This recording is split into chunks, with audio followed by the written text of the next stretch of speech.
Hello and welcome to Spotlight On, where we put the spotlight on changemakers and experts in the field of safeguarding. Throughout the series, we'll have conversations with those who can offer insights that can help us all to better understand safeguarding and improve our practices.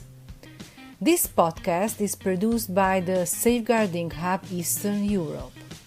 Our hub provides practical and accessible safeguarding resources that aim to reduce the harm to refugees and displaced people. I'm your host, Enikő Vass, and I'm the Regional Communications Manager for the Safeguarding Hub Eastern Europe, and thank you for listening to today's episode, Why Skipping Safeguarding in Emergencies Isn't an Option. During this episode, I will be joined by Alice Gentile to explore the impact of safeguarding on her personal life, the importance of being aware of safeguarding in emergency situations, and the challenges of balancing a survivor-centered approach with the need to reach conclusions in investigations. Our guest is Head of Global Ethics and Compliance Office at Terre Foundation in Lausanne. She worked at different NGOs worldwide to protect children.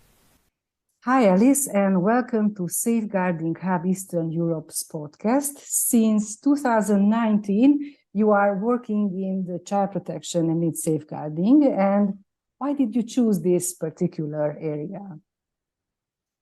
Thank you, Anil. It's very nice to be here with you. Why did I choose and end up working in safeguarding? I think actually maybe safeguarding chose me, if I can see it that way.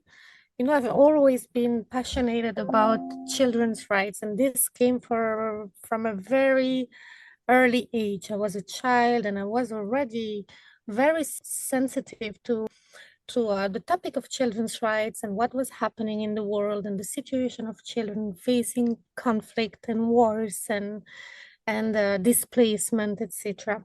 So I knew there was the path for me in this sector, in the child protection sector, and I knew it very early. So I've always aimed at working with organizations that had a focus on children, on protecting and promoting their rights, and therefore worked with child protection agencies. But I have a quite generalistic profile to start with. I'm also a journalist, a trained journalist at university, and then focused on international cooperation and humanitarian aid.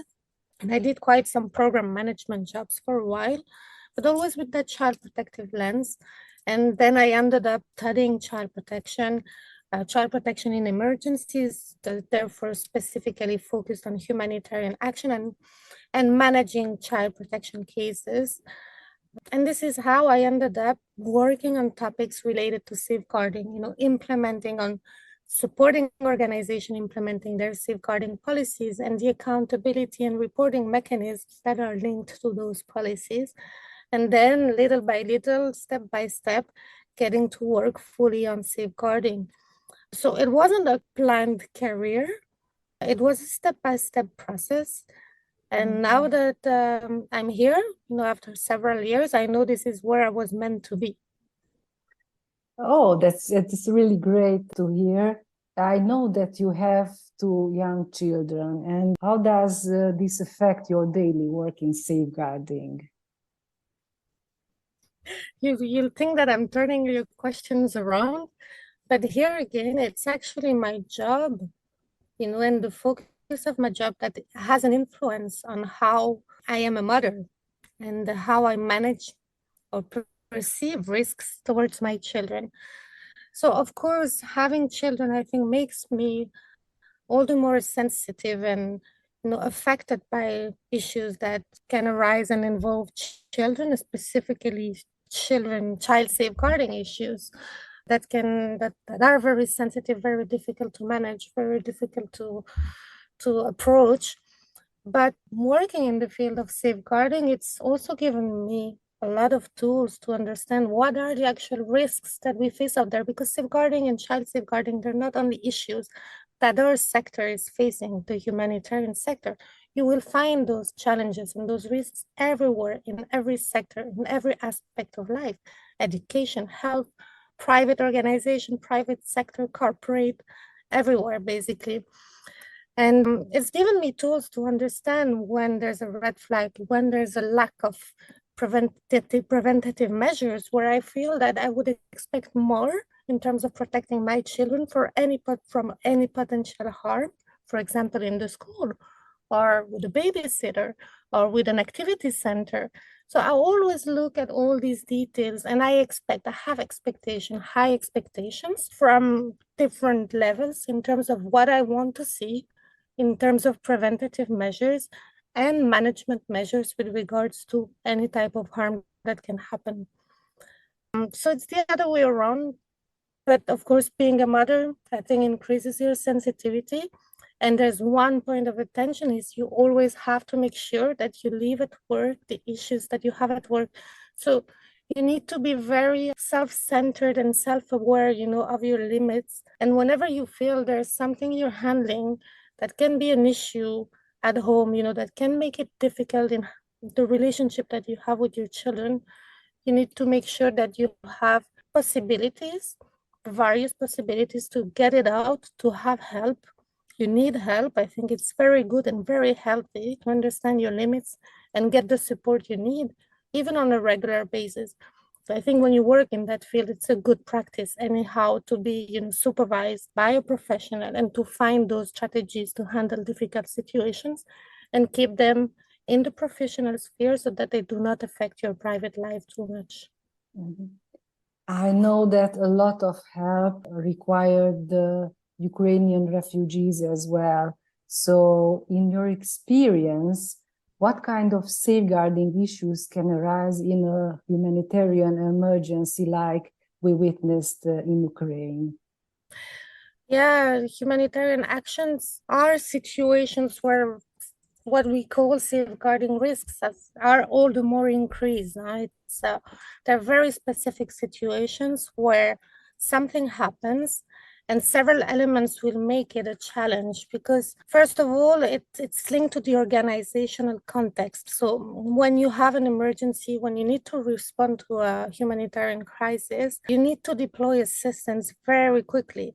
So it means that you're going to be willing to do things very quickly and needing to do things very quickly, but also you're going to bring in a lot of resources that are lacking at the moment, are not available at the moment because of the situation of crisis, but also there will be an increase in the number of humanitarian workers, and some of these workers will come from the outside. Some will be maybe less equipped. You may involve volunteers, for example, and we've seen this a lot in response to the Ukraine crisis. But also there's some elements linked to the context and the fact that the persons who have undergone a crisis or are going through a crisis are in a situation where they may have lost everything and access to basic services and emergency services and protection networks that may have been existent in a situation of non-crisis, or state mechanisms may be not working, they may not be in place. And then you also have other aspects that are linked to partnerships, or the fact that organizations may be working with partners to implement their projects, and that can generate a whole other amount of risks because the control measures in place in the case of new partnerships or in the case of remote management can also add on an element of risk, and the fact that you'll be less likely to monitor the risk in an adapted way. So in humanitarian crisis, anyhow, it's very important to be very much aware of those risks, be very much aware that doing things quickly doesn't mean that you need to skip the safeguarding step. It's very important to do needs analysis. It's very important to understand the context and to map risks, to understand if you can go ahead with the way you planned activities and projects, if not, how you need to review them, what resources you need to avoid the risk and to handle the risk if it were to happen, and that you do not miss on taking the time of training the persons who come in, because because they will come from different contexts, they will have different levels of experience, but they need to be very well aware of the standards that is expected from the organization, what you can do, what you cannot do, what is a point of attention, what you should do if something goes wrong, and what are the resources in place to report it, to handle it, etc. Every crisis will see those challenges because they're very much linked to the organizations and to the specific context of humanitarian aid. Can you share with us about one or two safeguarding cases from your experience, which were difficult to resolve, of course, without sharing the specifics? Found it quite challenging to balance the survivor-centered approach with reaching conclusions and being able to take measures following up a case, and which is totally fine. I mean, I'm not questioning the survivor-centered principle at all, but it may sometimes bring some frustrations. I'm going to remain very general, but let's say you have a case and you've conducted an investigation and you're reaching the final stages where you've had interviews with survivors of a form of abuse, let's say sexual harassment. You have evidence that is provided aside from the testimonies from the survivors, from witnesses, and then arrives the point where you have to interview the subject of concern, who's the person was the subject of a complaint or case of misconduct, for example. And a survivor-centered principle means that you will involve the survivor in all the steps of the investigation, among others, and that they will have the power to decide, well, firstly, if they want to go ahead with the investigation, but also with whom you will be sharing the information. And of course, if there's any wish of anonymity, you need to respect those. And I've had cases where the fears of retaliation that the survivors had that were legitimate and that we could not, as an organization, prevent, which is very difficult to accept as well, led us to the fact that we were not in a position at the end of the process to present the evidence that we had to the subject of concern, for the subject of concern to have that opportunity that is part of due process to explain themselves and give their version of the facts. And if you don't follow due process, it's very complicated to go and then bring the conclusions to management for action. So we had one case in particular, and it was very complicated, and it was lagging behind, and it took several months for us to actually move ahead with this because we were blocked. And at the same time, I was refusing to close the case because I knew this was true, but I wanted to be able, to take measures following it. So we were lucky because we eventually managed to get from the phone company service a log from the messages and the calls that were done from the subject of concern's phone, which was a professional phone. So we were lucky with that as well, and be able to actually present evidence to the subject of concern that would not enable the person to identify the survivors and be able to perform potentially retaliation. But I have to say it's quite a challenge, and I've been really thinking and discussing this a lot with colleagues. You mentioned that investigations are particularly challenging. Should these investigations be carried out by internal or external consultants? What is your opinion about this? I think it depends on the setup you have within an organization. If you need to be able to guarantee basic principles whenever you conduct investigations. So if you're able to guarantee this with an internal process and you have, the resources internally, then that's fine. Otherwise, I think it's best to recourse to external investigators. And those basic principles there, are you able to maintain confidentiality? Are you able to ensure this will be an independent and impartial process so that the investigators will not be biased because they may know the person even from afar, or that they may have an idea of that person, or that they may have interests for a project or an office not challenged by a case. So you need to take those elements into account. Do you have persons who are duly trained and experienced in conducting investigations, who know the local applicable context legally, but also the culture, who speak the right languages? Can you guarantee this will be realized in a timely manner as well? So all of these things are basic things that you need to consider whenever You decide the process is going to be internal or external. Some organizations have an actual office that is dedicated fully and only to investigations. So they have the resources, they have the capacity technically as well. They can guarantee confidentiality, impartiality. It will be a speedy process because they're not doing another job at the same time. They may have relays in the countries of operations. So this is working, but if you don't have this and you expect people who already have another job, may know the persons, may have a particular interest or even, some form of loyalty towards the organization, it can get very complicated. And then it's best to externalize. Thank you, Alice. It's really interesting to see all these challenges. To conclude our podcast, what are your tips for civil society organizations to safeguard Ukrainian refugees in particular? Will I be impartial saying that my main tip will be go on the Safeguarding Hub Eastern Europe website, because you have so many resources there that are so helpful. I was saying that one of the challenges is we're lacking resources in the world of safeguarding.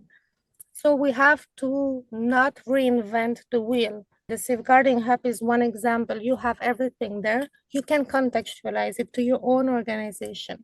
So you don't have to lose time rebuilding what already exists, that's been developed by very, very good technical experts. So that's my main tip, and that will help with the issue of resources and having dedicated persons and having the capacity to follow on that. And you can get also expert advice from the hub, which is a very interesting thing, I would say. Another tip is know whom you're working with, internally and externally. I mean, if you're targeting specific activities and specific profiles of persons with vulnerabilities, understand their situation, understand their needs, understand pre-existing risks, and what additional risks the intervention and your teams and your programs may bring in, and how you can tackle these. So even when doing risk assessments, taking the time for trainings, onboarding, etc., may seem like it's a lot of things in addition to everything else we have to do, these are basic things that you cannot skip. You cannot skip because otherwise the risk will be too much. And again, most of these things can be jointly. You can collaborate with other organizations. You can get support. This is a very important topic, and there is support out there, so don't miss out on that. I'm Enikő Vass, and you've been listening to Spotlight On, produced with the support of Safeguarding Hub Eastern Europe. We had help from Judit Németh-Almási and Sarah Martin. Thanks to all of you for listening, and thank you Alice Gentile for joining me today on this episode of Spotlight On. I hope you enjoyed learning about her practical experience in safeguarding. If you want to learn more, please visit our website easterneurope.safeguardingsupporthub.org. If you have any comments on this episode or want to share your thoughts for the focus of future episodes, contact us via social media on Facebook or LinkedIn, or email us on easterneurope@safeguardingsupporthub.org. Thanks for joining. See you on our next episode.